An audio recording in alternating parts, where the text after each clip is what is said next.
Hi, I'm Hannah Bernard. We are at the 6th Annual AlphaNorth Capital Event Conference in the Bahamas. Right now I have George Robinson, CEO of RavenQuest BioMed. Thanks for being with us. Thanks for having me. Let's start off by you telling me about the company and what the story is there. Yeah, RavenQuest is a diversified company where we have consulting services. We have our own cultivation facilities. We sell cannabis. Okay. We have an indigenous piece to our business, which is very interesting, work with the indigenous communities in Canada. And lastly, largely about research and development with our exclusive arrangement with McGill University.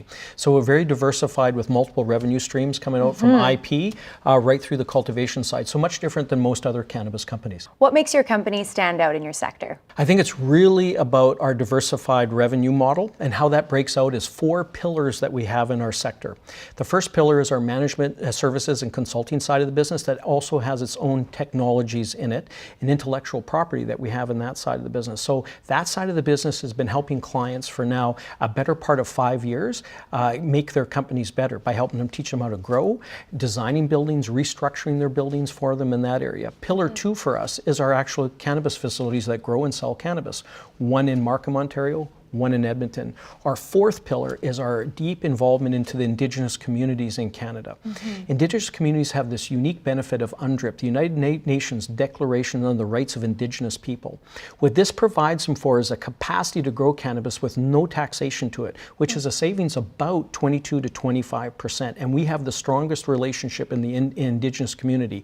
And lastly, our relationship with research and development with McGill University, where we're working on very different types of ways of looking at the cannabis. So where everyone else is trying to create a remedy, what the industries really ask for and what the medical communities ask for is a product that's actually repeatable every time it's growing. So at McGill University, we have the largest funded cannabis research in all of the world, $1.6 million. Wow. And what we're doing with that, which is rather interesting, is starting to understand the cultivar, but more importantly, how to make the plant perform exactly the same way every single time, and then help out with yield and performance improvements through 2 things which are very interesting: live microbes and signaling compounds, which is all about how to make that plant perform better. So that's how we diversify ourselves.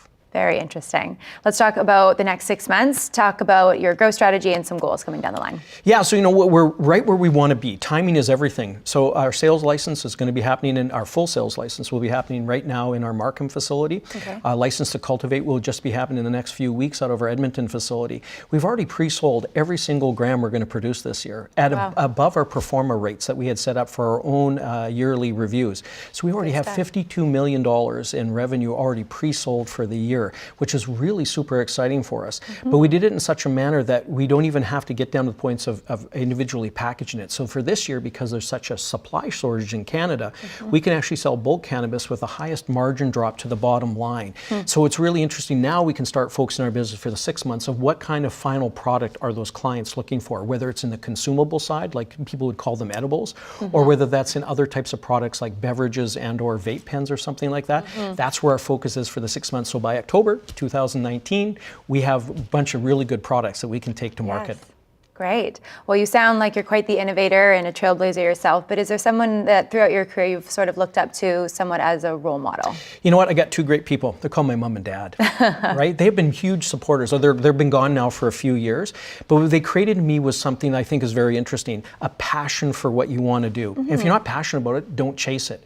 And then more importantly, passion is not just being excited about it, but how do you peel back the onion of that passion to really understand? So if someone comes out and reaches out to you, know what you're talking about. So say it, do it, and prove it. And that's what my mentors taught me.